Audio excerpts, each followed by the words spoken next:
Waislamu wengi washainua sana mikono usiku wa manane, wameshatoa machozi, lakini bado anajiuliza moyoni, ewe Allah, kwa nini hunijibu? Kama umewahi kuhisi hivi, basi kipindi hiki ni kwa ajili yako. Usiondoke, kwa sababu mwisho nitakwambia jambo ambalo likikosekana dua yoyote hukwama. Kama leo ni mara yako ya kwanza kushiriki nami katika mwendelezo wa vipindi hivi, basi usisahau kusubscribe, kulike, kucomment na kushare. Watu wengi hukosa ufahamu sahihi wa dua. Maana tatizo kubwa sio kuomba dua. Tatizo ni kutokuelewa dua ni nini. Dua sio amri kwa Allah. Yaani unapoomba dua humuamrishi Allah, bali dua ni sehemu ya ibada ama mazungumzo au unyenyekevu kwa Mola wako. Na Mola wetu anasema, niombeni nitakujibu. Lakini Allah hujibu kwa hekima, sio kwa pupa ya mja. Mtoto anaweza kuomba kisu ili achezee au afanye chochote anayotaka kufanyia, lakini mzazi akamkatalia kwa kumpenda, maana anaweza kuhisi mtoto wake kinaweza kumzuru kile kisu.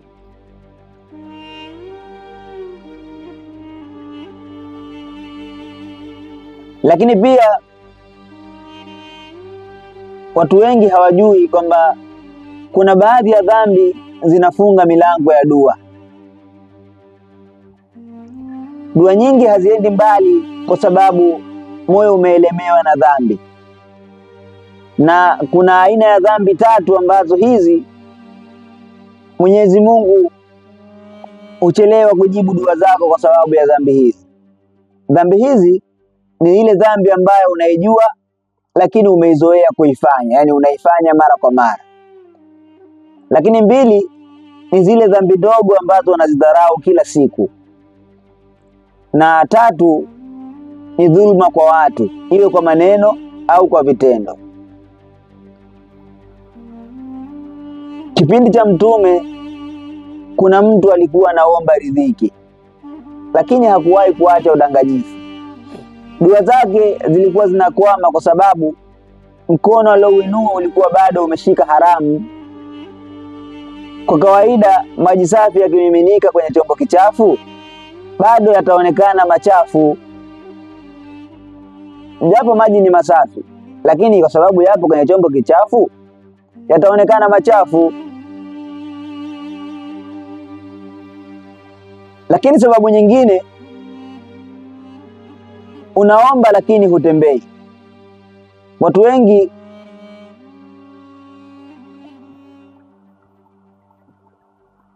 wengi wamekuwa wanaomba mabadiliko lakini hawataki kubadilika. Mfano, utakuta mja anamuomba Allah, naomba niondolee madeni, lakini hapangi matumizi yake yeye mwenyewe. Unaomba akupe kazi lakini hujitumi.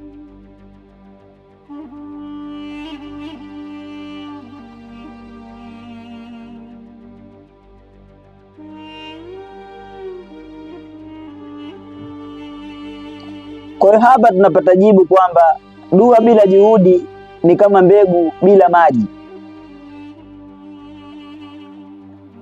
Sababu nyingine zinazofanya dua zetu zisijibiwe ni kuwa na shaka ndani ya moyo. Moja kati ya vitu ambavyo vinaua dua haraka ni shaka. Unaomba lakini moyo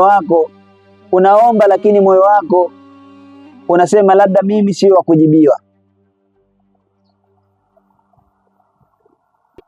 wakati Mwenyezi Mungu mwenyewe amesema muombe Allah hali mna yakini ya kujibiwa.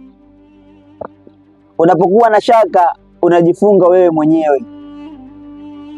Unatakiwa uwe na imani na ujue kuwa Allah anasikia kila dua. Sababu nyingine ni ile ambayo watu wengi huwakuta. Sababu hii ni pale unapomkumbuka Allah wakati wa shida tu. Watu wengi wanamjua Allah kwa shida tu, sio kwa neema. Akikosa pesa, hapo ndipo anapiga goti na kuomba. Akipata, anasahau kufanya ibada. Rafiki wa kweli hukutembelea hata bila shida. Kumbuka Allah, mkumbuke Allah wakati wa afya, mkumbuke Allah wakati wa shida. Lakini sababu inayofuata ni sababu ambayo watu wengi wanapitia: kukosa subra. Dua nyingi hazikataliwi, bali zinacheleweshwa kidogo. Allah anakupa unachomuomba, lakini pia anakuepusha na balaa, lakini pia anakuhifadhi kwa akhera. Kuchelewa dua sio kukataliwa.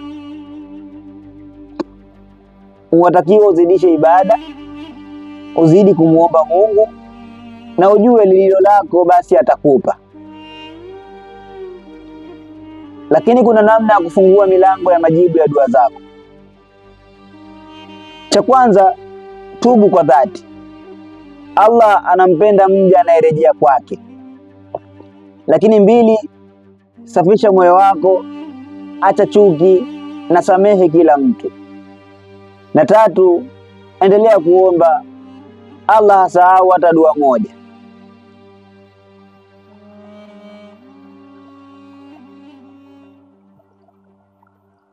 Na kila ukiamka, ama ukiwa njiani, ama ukiwa kwenye ibada, utakaomaliza ibada yako, ama ukiwa tu upo njiani, unaweza kuomba dua hii mara kwa mara na ikakufungulia riziki zako. Mwambie Mwenyezi Mungu: ewe Allah, tuondolee vizuizi vya dua zetu, tusamehe dhambi zetu, utujibu na utupe subira.